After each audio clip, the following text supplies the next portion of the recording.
Let's take a journey down the rabbit hole in starting with the Bob Lazar story and seeing where it takes us in terms of, is there an ET presence on the planet, and what are they doing with mankind? What's the intention and what's happening to us? I'm joined again with the great Daz Smith. How are you, Daz? Yeah, doing fine, and you? Pretty good. I'm excited for part two of our discussion.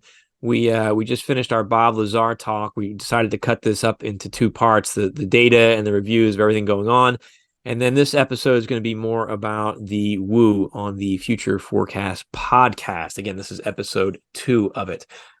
So I want to start. We just recapped all the Bob Lazar stuff. We had this great conversation, and we kept just flirting with all those other, extraneous concepts that were out there. And I want to start out this morning before we got online. You posted a video from 1989 of Bob Lazar, and he was talking about, was it a document he revealed or someone said something to him about how these beings view us as containers? Yeah. And we've heard that before. Who was the guy? He had no fingers. He claimed he was in a gunfight with aliens. He talked about that too, didn't he? Do you remember who I'm talking about? I used to see him on YouTube all the time. Was it Phil Schneider, was it? Maybe. Yeah. I don't know how much I ever believed his story just because the things he said didn't sound accurate to me. But some of that early stuff was interesting, but you don't know where, you don't know the credibility to back those stories up. But yeah, he said some of their stuff. Yeah. So first of all, do you think that videotape of Lazar from '89 talking about containers, is that legit? I've never heard that before. I never heard Bob Lazar say that. That is from he did bring out a tape in 1989 of, I think it's called the Lazar tape, and you can find bits of it on YouTube. So yeah, that is real. If I remember correctly, I think he said that he didn't get shown aliens, but I think he was shown a document that detailed some of their history and so what they were doing here on the planet and that kind of stuff. So I think he was quoting from what he read more than what he experienced. Yeah, it did sound like it wasn't a direct experience that he had, that he was given that information. But he's not alone. As we know, there are other people that say this. I think even science. I'm not an advocate of Scientology. I don't know it too much, but in the early 70s, I think they also believed that there was this container element involved. Yeah, with humans and souls and stuff. And I want to give a caveat. And for those of you watching, please put yourself in the mind space. I'm not one to try to spread fear and scary stuff.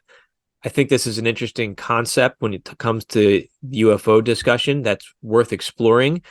But I think we need to be very careful before we just jump on and say, this is definitely happening, let's be afraid, and the world is ending and all that stuff. Because I have to give the caveat, we have a lot of untapped power. I think as intuitives, as psychics, I think we know that there's a lot of good that can be done. And please, Daz, help me remember, I want to talk about the power of manifesting, not in a woo-woo spiritual love and light kind of way, but just how I think consciousness impacts our ability to manifest things. Which is a positive takeaway from this. So please, if we get into some dark stuff, I want you to keep that in mind and don't let yourself get trapped into the darkness of some of the potential in these conversations. But with that being said, he says containers. Daz, in your opinion, containers for what? I think he means containers for souls. And that's that seems to be a popular kind of topic that's online at the moment. Yeah, I think Courtney Brown's Farsight group have been exploring that. I mean, it kind of makes sense to me in a way anyway, because we have the alleged reincarnation things that people say they go through and stuff, so the human bodies might just be containers for recycling of souls for all we know. What purpose do we serve then as a human, if we're separating us? And is a soul the same as consciousness, do you think, or is it something different? I think it's just different names for the same thing. Yeah. Okay. So it's our seed of consciousness then. Yeah, which is our consciousness, our energy, everything that makes us what we are without a physical body. But all the experiences of having a physical body are probably in there as well. What purpose do you think? And we're totally making this up as we go now, but based on our research and experience, why the body? Why the need for a container? I don't know. I mean, from stuff that I've done in my own studies, my own experiences of psychic kind of like conversations and stuff. Right. It's for the aim of us experiencing and learning, Yeah. to gain the higher knowledge about ourselves. You have to do that through experience, and the easiest way to do it is through physical experience. Yeah. Um, but I think there's probably, if all this is real, there's probably more to it than that. In that our souls or our essence, whatever you want to call it, they might be able to be reincarnated or transferred to other containers that aren't human. Yeah. Yeah. Maybe not even on Earth, maybe anywhere in the known or unknown universe, kind of thing, on many different levels.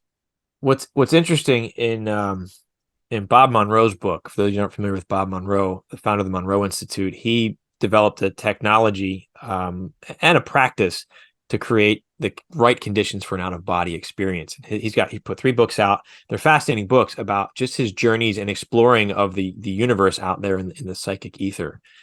And in his middle book, which ties into some of the scary stuff, called Far Journeys, he went ahead in time, I think 3,000 years, or to the year 3000, um, where he encountered human life forms, and they were able to come in and out of their bodies at will, but they also were able to jump into the bodies of animals. And the purpose of it was to have an experience, Yeah. to create what he called Loosh. And he has this portion in his book where he talks about, it's the Garden of Eden story, but it's from a lens of, you were created, life was created to produce Loosh, which is an energy source based on emotion. And the 2 most desirable, strongest, purest forms of Loosh come from fear and from loneliness. So when you think about that, and the life that we live, and you can get into all your concepts of God and control and all that stuff, like, if you're all powerful, why is life in these conditions on this planet? And from that lens, it was to create Loosh. Anyway, he goes into the future, and consciousness is transferring, to these different animals. But he also said, we understand it now, and it's okay. Yeah. So, I want to give that caveat, because this stuff seems really scary, and maybe that's because we don't understand the greater purpose of it. What are your Yeah. thoughts on that? It's very possible, isn't it? I It's not something I fully looked into. I've kind of, like, over my years of travels of doing the psychic stuff, I kind of bounced into some of this stuff, and I had conversations with Yeah. non-human life forms about it. Um, it's not something I've felt personally that I wanted to really look into, and I don't know if there might be a fear in that of not wanting to know what's going on. I don't Yeah. know.